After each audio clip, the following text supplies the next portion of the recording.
COVID Pak menjelang PKM pada tempat? Ya, perkembangan COVID hari ini sudah tembus angka 700, tepatnya 718. Kemudian yang sembuh 934 dan angka kematian 135. Nah, ini tentu saja mendorong kita untuk tetap waspada, memperhatikan hal-hal yang kaitannya sama penyebaran COVID dan juga mewaspadai termasuk upaya-upaya strategis yang harus dilakukan untuk memutus mata rantai COVID-19 di Kota Semarang. Nah, salah satunya kami memutuskan bahwa PKM itu atau peraturan wali kota pembatasan kegiatan masyarakat harus diteruskan karena sebagai payung hukum untuk kegiatan patroli yang melibatkan TNI, Polri dan juga kawan-kawan dari Pemkot.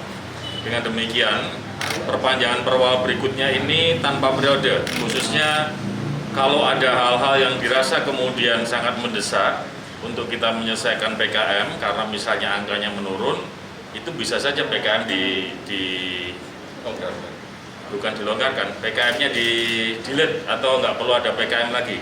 Tapi sebaliknya, kalau ternyata angkanya naik terus, maka mungkin PKM ini akan ditambahi beberapa pasal yang menuntut pengetatan di dalam kegiatan masyarakat. Pak, ini kan angkanya naik terus apa? Ya. Karena sudah dibukanya beberapa aturan-aturan yang dulu. Ya, banyak hal, saya rasa faktornya banyak hal, tapi yang jelas yang kelihatan sekali adalah pada saat kita sejak sebulan yang lalu atau 6 minggu yang lalu menetapkan sebuah kebijakan untuk melakukan tes secara massal, baik rapid maupun swab. Jadi kalau kita semakin sering masuk ke pasar, semakin sering masuk ke mall, semakin sering masuk ke tempat-tempat anak-anak muda kumpul di kafe dan seterusnya, maka kemudian kemungkinan untuk mendapatkan teman-teman yang OTG atau orang tanpa gejala tapi dia membawa COVID-19 ini semakin besar. Dan ini terbukti, ruang karantina baik yang ada di Diklat maupun di aula rumah dinas ini sudah hampir penuh. Mereka adalah orang-orang yang sehat, tapi waktu di rapid maupun di swab, mereka positif COVID-19. Kemudian dilakukanlah terapi-terapi yang diharapkan dalam kurun waktu tidak lama, mereka kemudian bisa negatif kembali, bisa sehat kembali, dan tidak melakukan penularan atau penyebaran COVID di lingkungan mereka dan juga di keluarga mereka. Berarti peningkatan tersebut itu hasil tracing dan penggunaan atau ada? Ya, lebih banyak pada hasil tracing. Kalau yang pasien-pasien yang kondisinya PDP di rumah sakit, jumlahnya memang ada tapi tidak begitu besar. Dan umumnya mereka kemudian begitu dilakukan tes, mereka positif, mereka masuk ruang isolasi dan dilakukan penanganan serius secara medis. Karena banyak sekali yang masuk dalam kondisi membawa penyakit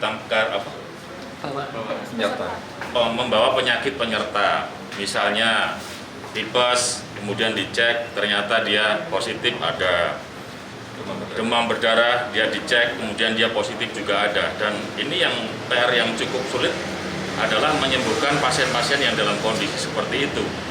Meskipun ada kawan-kawan yang kemudian sembuh, tapi juga ada yang cukup lama untuk mereka kemudian bisa sembuh. Tes sendiri akan ditingkatkan atau tidak Bapak nanti? Apa? Tes itu supaya maupun rapid masih. Jadi kita masih tetap memberlakukan tes massal, termasuk dari hasil tracing ini. Misalnya yang terakhir salah satu industri gitu ya, salah satu industri kita udah tracing. Mereka ada beberapa karyawannya, kemudian mereka punya anak perusahaan juga dikejar terus, keluarganya dikejar terus. Nah, ini tentu saja menjadikan penambahan pasien positif COVID. Kita intinya kita terus mengejar jalur ini atau tracking ini supaya kemudian tidak ada penularan-penularan di lingkungan Semarang, di lingkungan keluarga di Semarang karena ketidaktahuan. Kita pengen mereka kemudian sedetail-detailnya bisa terungkap, baik dari keluarga, baik dari lingkungan kerja, maupun dari lokasi-lokasi yang memang selama ini kita lakukan tracking. Artinya masih fokus tracing ya Pak? Ya. Melakukan tes massal kembali. Tracking itu bagian daripada penelusuran tes massal. Jadi kalau misalnya ketemu kemarin kita ngomong di klaster pasar, Klaster kasar ada 4 atau 5 yang positif. Kemudian dilakukan pengecekan, keluarganya seperti apa, keluarga ini di lingkungan mereka, tetangganya seperti apa. Jadi ini pengembangan daripada kegiatan tes massal kita, kemudian dilakukan penelusuran terhadap yang sudah positif. Pak Wali, PKM keempat ini kan Pak Wali memberikan kelonggaran Pak Ya. untuk pemulihan ekonomi. Hasilnya sudah seperti yang diinginkan Presiden belum Pak? Antara COVID dengan ekonomi ini harus seimbang, gas remnya dikendalikan Pak? Ya, hasilnya masih belum sesuai keinginan kami, maksudnya sesuai keinginan dari pemerintah Kota Semarang. Sebenarnya harapan kami warga kemudian bisa memanfaatkan kelonggaran ini dengan bijak. SOP kesehatan tetap menjadi sebuah prasyarat utama untuk berkegiatan di Kota Semarang. Tapi kalau kemudian dari hasil penelusuran kawan-kawan, patroli yang dilakukan, masih sering berantem di lapangan karena menemukan warga yang membandel, artinya menurut kami masih ada beberapa yang belum memahami tentang makna kelonggaran ini. Nah, kami ini akan fokus berbicara secara teknis. Titik-titik mana yang kemudian bisa kita mulai kencengin kembali, titik-titik mana yang kemudian bisa kita pertahankan seperti PKM jilid keempat. Misalnya ngomong pengalihan jalan. Evaluasi pada saat pengalihan jalan, ada beberapa ruas jalan yang kemudian masyarakatnya sudah memahami disiplin. Ada beberapa ruas jalan yang kemudian malah dipakai sebagai tempat nongkrong. Ini akan kita evaluasi. Atau di beberapa titik-titik, misalnya tempat-tempat pariwisata yang sudah diberi rekomendasi untuk dibuka. Kalau kemudian mereka sudah bersepakat jam 10 malam tutup, tapi kenyataannya lebih dari jam 10 malam, ini akan kita evaluasi. Nah, disinilah kemudian kita akan berbicara lebih teknis, apakah pos-pos yang ada di perbatasan kota ini masih relevan dan perlu. Kalau sekiranya mereka sudah tidak begitu perlu lagi, petugas-petugas ini akan kita gabungkan dengan tim patroli yang ada di kota untuk mengecek yang tadi yang saya cerita. Dikasih waktu sampai jam 10, tutupnya lebih dari jam 10. Dikasih kemudahan untuk tidak pengalihan jalan, malah dipakai hal-hal untuk tempat nongkrong. Ini nanti teman-teman patroli gabungan dengan dasar hukum dari Perwal itu akan lebih intensif untuk melakukan aktivitasnya. Artinya PKM ini tanpa batas waktu Pak? Batas waktunya adalah kalau nanti ada hal-hal yang khusus bisa kita berhentikan. Pak, kalau terkait event organizer gimana Pak di PKM ini Pak? Masih tetap sama di PKM jilid keempat, itu adalah sebuah pelonggaran yang sudah kami lakukan secara maksimal. Jadi orang ngomong pernikahan boleh kok, tapi ya cukup 50 orang aja ya gitu. Musik itu bisa? Apa? Tunjukkan musik juga? Musik kalau masih di indoor silakan aja, kan tinggal ngomong kapasitasnya 1000 di Patra Jasa misalnya. Tapi karena pembatasannya masih 50 orang, ya udah 50 orang di situ.